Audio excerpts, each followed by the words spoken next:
Itu ide-ide yang luar biasa. Dengan adanya Pancasila, ke dalam kita bisa berhubungan dengan harmonis meskipun di dalamnya kita berbeda. Gitu ya. Jadi meskipun kita sudah hidup dalam era kosmopolitanisme, dalam era globalisasi, dalam era teknologi yang sudah membuat batas-batas negara itu hilang, tetapi urgensi ideologi itu sendiri tetap ada. Bagi kita di dalam atau dalam pergaulan sebagai warga dunia, gitu ya. Kata Bung Karno, kalau kita tidak punya sila pertama, maka kita akan kehilangan hubungan antar warga negara yang semesra-mesranya. Bayangkan kalau kita tidak punya payung ketuhanan yang Maha Esa, maka tidak akan ada saling harga menghargai, saling hormat menghormati, ya. Karena tentu yang muncul adalah ego agama masing-masing, gitu ya. Dan kemudian yang muncul adalah pertentangan dan konflik. Bisa konflik fisik, gitu. Ada sila ketuhanan saja kita bisa lupa dan bisa terjadi konflik. Jangan lupa kita beberapa kali konflik di Maluku, di Ambon, di Poso, Sambas, ya, dan daerah-daerah lain. Itu kenapa? Karena kita lupa dengan jati diri kita, ya, ketuhanan yang Maha Esa, kemanusiaan yang adil dan beradab. Emosi yang ke depan. Tetapi ketika emosi itu sudah reda, maka kita kembali kepada ideologi kita. Oh iya, kita ini menghargai antar manusia, hak asasi manusia, kita juga saling menghargai antar pemeluk agama, maka kemudian terjadilah perdamaian. Gitu. Itu pentingnya ideologi, ya. Jadi meskipun kita sudah menjadi warga dunia, meskipun era milenial ini era yang hidup dalam kecanggihan teknologi, ya, Elon Musk itu sudah membuat program memindahkan 1 juta manusia ke Mars. Itu lebih global lagi kalau sudah begitu, gitu ya. Kalau sudah pindah ke Mars itu ya sudah identitas manusia yang satu, gitu ya. Tetapi ideologi selama masih hidup di dunia ini, di bumi ini, itu masih tetap ada, gitu. Karena perbedaan itu tetap ada. Nah, agar perbedaan itu bisa disikapi dengan benar, maka harus ada rumah bersama. Ideologi itu rumah bersama. Dalam satu ruang ini mungkin berbeda-beda suku, agama, ya, ras, antar golongan. Tetapi kalau kita sadar bahwa kita punya payung bersama ketuhanan yang Maha Esa, maka yang ada adalah saling hormat menghormati, saling harga menghargai, gitu ya. Itu ke dalam. Keluar tadi itu kontestasi yang semakin kejam, ya, itu membuat ideologi itu menjadi semakin penting, gitu ya. Apalagi dengan pengaruh ideologi liberalisme kapitalisme yang semakin besar, maka ideologi bangsa sendiri itu semakin penting, ya. Kenapa? Kalau kita semakin terseret pada liberalisme kapitalisme, maka kita hanya jadi bangsa pengekor saja, gitu, ya. Hanya jadi bangsa pengekor saja, gitu. Apakah Pancasila memang bertentangan dengan liberalisme kapitalisme? Ya. Pertama, Pancasila itu tidak selalu bertentangan sebenarnya, karena Pancasila itu pro pasar, gitu ya.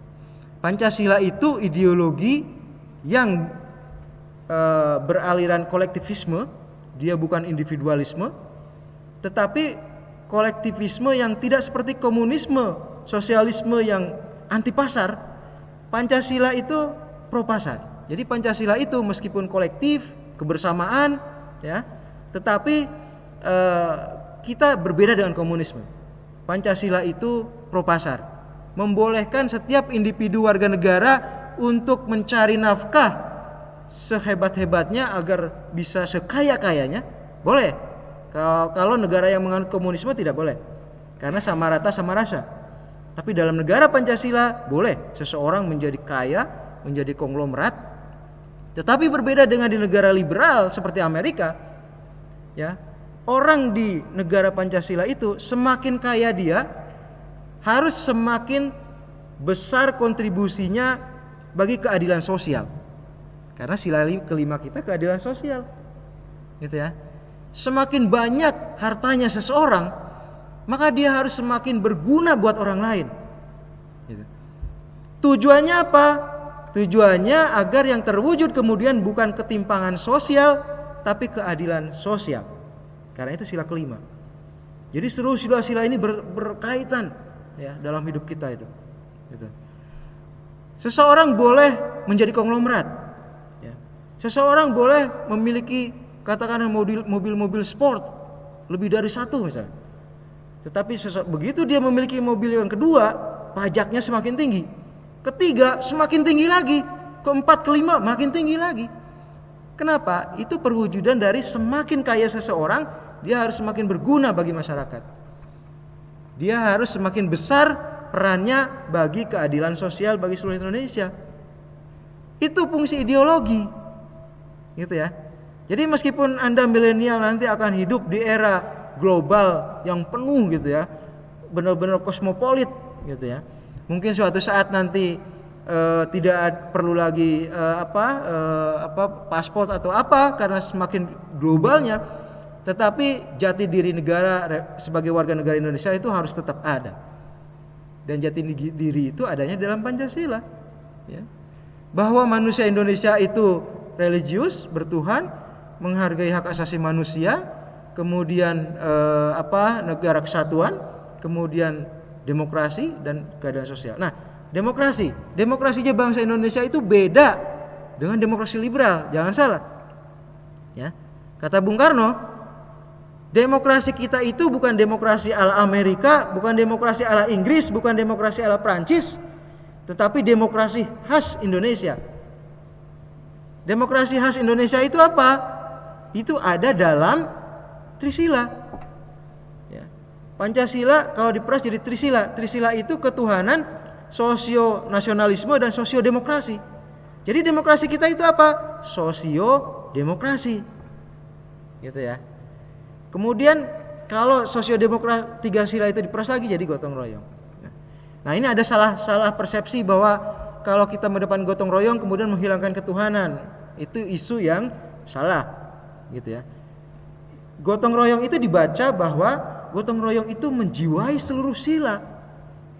Gitu loh. Dalam bertuhan kita bergotong royong dalam arti bahwa kita bekerja sama untuk menciptakan atmosfer yang baik, atmosfer yang kondusif bagi setiap warga negara untuk beribadah. Itulah gotong royong. Di hari Natal ke pemuda Islam misalnya turut menjaga keamanan. Di Bali ketika nyepi, pemuda Kristen dan pemuda Islam dan pemuda agama lain juga ikut menjaga agar nyepinya sukses. Itu gotong royong gitu. Ya. Dalam ketuhanan yang Maha Esa. Ya. Dalam kemanusiaan yang adil dan beradab. Ya. Kemanusiaan, hak asasi manusia. Kita semuanya bergotong royong untuk mewujudkan hak asasi manusia. Ya. Tidak saling membahayakan, tidak saling membunuh, tidak saling mengancam. Ya. Saling mendepankan hak asasi manusia. Apa itu hak asasi manusia? Hak hidup, hak ekonomi, hak politik, hak sosial, ya, dan lain sebagainya. Gitu. Nah, jadi gotong royong itu menjiwai seluruhnya, persatuan, demokrasi. Demokrasi kita sosio-demokrasi tadi saya bilang. Artinya demokrasi masyarakat. Bahwa demokrasi itu diwujudkan dengan bekerja sama dengan gotong royong. Ya, apa teknisnya? Teknisnya adalah kerakyatan yang dipimpin oleh hikmat kebijaksanaan. Lebih teknis lagi adalah permusyawaratan tadi itu. Mufakat. Gotong royong, mufakat, musyawarah itu simbol dari gotong royong gitu. Ya. Jadi kalau ada yang mengatakan bahwa ada yang membawa kita ke Ekasila, berarti akan menghilangkan ketuhanan yang Maha Esa, itu salah baca. Gitu ya. Karena gotong royong itu ada di seluruh sila. Keadilan sosial hanya bisa terwujud kalau dikerjakan secara gotong royong. Gitu loh. Enggak mungkin kalau tanpa gotong royong keadilan sosial enggak mungkin terjadi. Yang ada justru ketimpangan sosial. Gitu. Nah, dengan adanya kerjasama gotong royong, maka keadilan sosial itu bisa diwujudkan. Gitu. Nah, itu urgensi dari ideologi. Ideologi itu cita-cita. gitu ya.